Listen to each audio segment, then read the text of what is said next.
जय श्री राधे कृष्ण। आप सभी का आपके अपने YouTube channel VK Mishra present में बहुत बहुत स्वागत है।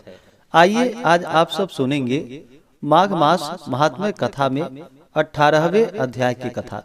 तो बोलिए प्रेम से भगवान विष्णु की जय, माता लक्ष्मी की जय, सर्वदेवी देवता की जय। वशिष्ठ जी बोले कि हे राजन, मैंने दत्तात्रेय जी के कहे हुए माघ महात्म्य को आपसे कहा।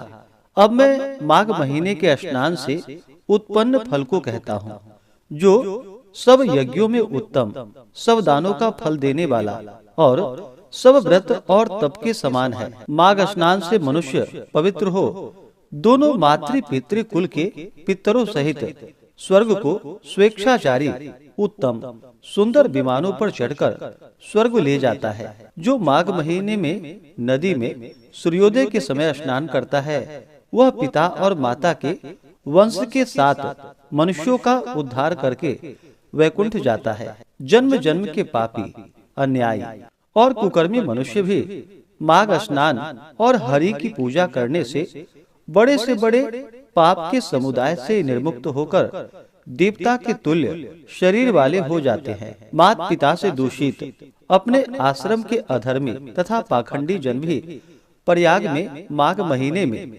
3 दिन स्नान करने से पुण्यात्मा पुण्य की गति प्राप्त करते हैं।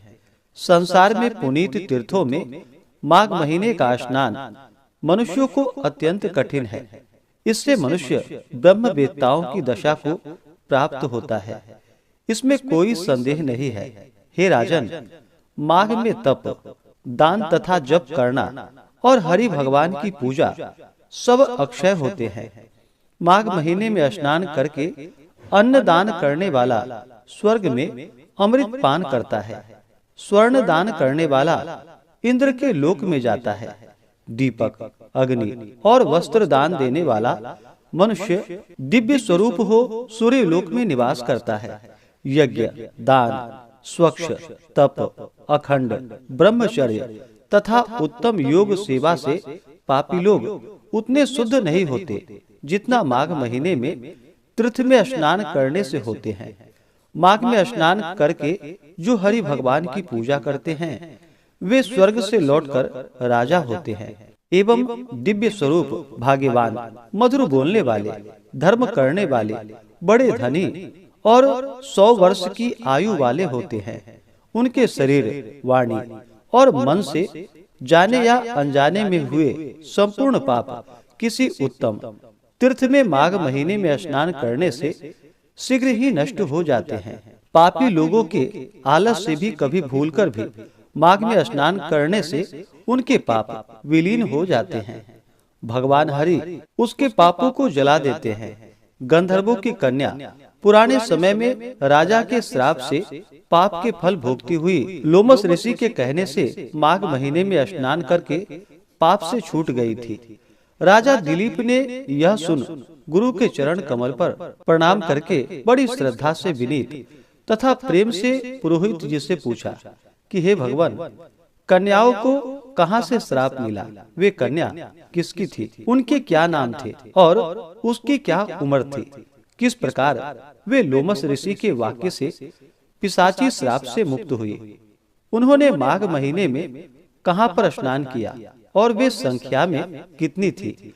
वशिष्ठ जी ने कहा कि हे राजन, इस धर्मपूर्ण और संतान देने वाली अपूर्व कथा को सुनो। सुख संगीत नाम के गंधर्व की कन्या विमोहिनी थी। सुशील की कन्या सुशीला, स्वरवेदी की कन्या सुस्वरा, चंद्रकांता की कन्या सुतारा, सुप्रभा की कन्या चंद्रिका थी। हे राजन, ये सुंदर नाम इन अप्सराओं के थे। ये पांचों कन्या सब अवस्था में नित्य भोग करने वाली स्त्रियों के सदृश सर्वदा शोभायमान थी। चंद्रमा के सदृश बड़ी स्वच्छ, चंद्रमा के अमृत के समान रसयुक्त थी। नयनों से प्रश्न करने वाली अति ललित, बड़ी सुंदर, ऊंचे पयोधर वाली पद्मिनी वैशाख मास की कमलिनी के सदृश थी। यौवन में भरपूर लता के सदृश थी। स्वर्णिम, गोरे रंग की, सोने सी चमक और सोने के ही आभूषण पहने चंपा की कली की तरह और स्वर्ण समान सुनहरे वस्त्र धारण किए हुए स्वर भंगी हाव भाव से मूर्छना, तान, गान, विनोद और बांसुरी तथा बीना बजाने में मृदंग, नाद, हास्य इत्यादि कलाओं में निपुण थी। सुंदर क्रीड़ा से प्रसन्न करती थी। माता पिता की लाडली ये एक बार कुबेर के स्थान में विचर रही थी। कौतुक से एक बार पांचों मिलकर माघ महीने में एक जंगल से दूसरे जंगल में मंदार के फूल को तोड़ती हुई गौरी की पूजा के लिए सुंदर जल वाले सरोवर के तट पर गई। स्वर्णिम कमलों को लेकर हीरे के समान उज्जवल स्फटिक युक्त सरोवर में स्नान कर वस्त्र पहन मौन धारण किए हुए उस स्थान के सुनहरी बालुओं से उन्होंने उमा की मूर्ति बनाई और चंदन, कपूर, कुमकुम और सुगंधित कमलों से उस मूर्ति को भक्ति से पूजन करके ताल देकर नृत्य करने लगी। जब ये कन्याएं रसीले स्वर में गा रही थी और नृत्य में लीन थी, उसी समय आछोद नाम के वेद निधि मुनि के पुत्र अग्निप ऋषि स्नान को आ गए। वह युवा ऋषि सुंदर सुंदर मुख का, कमल नेत्र, विशाल वक्ष, भुजा वाला, श्याम वर्ण का, शिखा सहित ब्रह्मचर्य युक्त दंड धनुष लिए हुए कामदेव के सदृश शोभायमान था। वह मृग चर्म ओढ़े सुंदर यज्ञोपवीत लिए कमर में स्वर्ण सी मूज की करधनी पहने था। उस ब्राह्मण को वहां सरोवर के तट पर देखकर ये कन्याएं बड़ी मुग्ध हुई और आपस में कहने लगी कि यह हमारे नेत्रों का कौन अतिथि है। नृत्य गान त्याग करके वे सब इसको देखकर काम से उत्तेजित हो गई।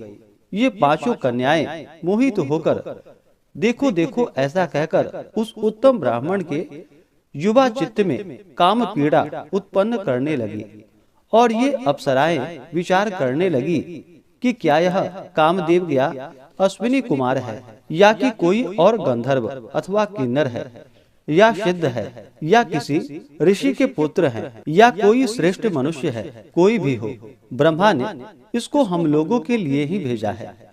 गौरी, हम कुमारियों के लिए श्रेष्ठ वर लाई हैं। इस प्रकार पांचों कन्याएं आपस में कह रही थी कि यह तुमसे वरा गया तथा मुझसे वरा गया। जैसे तुमसे वरा गया वैसे मुझसे वरा गया। वहाँ पर इनके वचन को सुनकर मध्याह्न की संध्या विधि करके उस ब्रह्मचारी ने मन में सोचा कि यहाँ तो बड़ी बाधा उत्पन्न हो रही है। ब्रह्मा, विष्णु, शिव आदि देवता और पुराने व वृद्ध मुनि और योग बल वाले ऋषि लोग भी अबलाओं की लीला से मोहित हो गए। यह बड़ा आश्चर्य है। स्त्रियों के नेत्र रूपी तीक्ष्ण बाणों से किसका मन रूपी हरिण बेधा नहीं जाता। जब तक नीति, बुद्धि, पाप से भय, बहुत दृढ़ चित्तता, कुल की गिनती, तप की गंभीरता रहती है, तब तक मनुष्य नैतिकता का पालन कर सकते हैं। तब तक स्त्रियों के नेत्र रूपी बाणों से काम मुग्ध मनुष्य शीघ्र बेधा नहीं जाता है। विलासी मनुष्यों के मन को सुंदर स्त्रियां लीला से मुग्ध और उन्मत्त करे, परंतु मुझे क्यों? अब किस प्रकार धर्म की रक्षा की जाए? स्त्रियों के मांस, रक्त, मलमूत्र से बने घिनौने अशुद्ध शरीर में कामी लोग सुंदरता की कल्पना करके मूढ़ चित्त वाले रमण करे तो श्रेष्ठ है। महात्माओं का कहना है कि स्त्रियों के पास रहना कष्टकारक है, इसलिए जब तक ये पास नहीं आती मैं अपने आश्रम को चला जाता हूँ। जब तक ये वीरांगनाएं उनके समीप नहीं आई, इसके पहले ही वह विप्र वैष्णव प्रभाव से अंतर्ध्यान हो गए। हे राजन, तब इस ऋषि पुत्र के चले जाने पर ये कन्याएं कातर नेत्रों से शून्य दशों दिशाओं में देखने लगी और कहने लगी कि यह कोई जादूगर या मायावी है जो देखते देखते विलीन हो गया। तब इन सबों को हृदय विरह की अग्नि में जलने लगी तथा उद्विग्न होकर वे कहने लगी कि हे कांत, जादू की माया छोड़कर अपना दर्शन दो। क्या ब्रह्मा ने हम लोगों को यही कष्ट देने के लिए तुम्हारी रचना की है? क्या तुम दया रहित हो? हम पर तुम्हारा प्रेम नहीं है? तुम धूर्त हो या हमारे मन को चुराते हो? हम पर विश्वास नहीं करते हो या हमारी परीक्षा लेते हो? क्या तुम छलने में होशियार हो या माया में चतुर हो? क्या किसी के चित्त में घुसकर उसमें से निकलना नहीं जानते? क्यों हम बिना अपराधियों पर क्रोध करते हो? दूसरों को धोखा देने से किसी को क्या दुख होता है? क्या यह तुम नहीं जानते? हे हृदयेश्वर, तुम्हारे दर्शन बिना हम अब घर नहीं जाएंगी।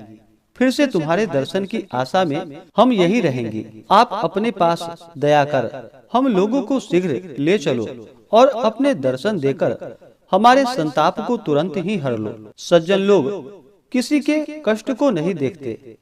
इस प्रकार से श्री पद्म पुराण के अंतर्गत गंधर्व कन्याओं की विरह प्राप्ति का 18वां अध्याय पूर्ण हुआ।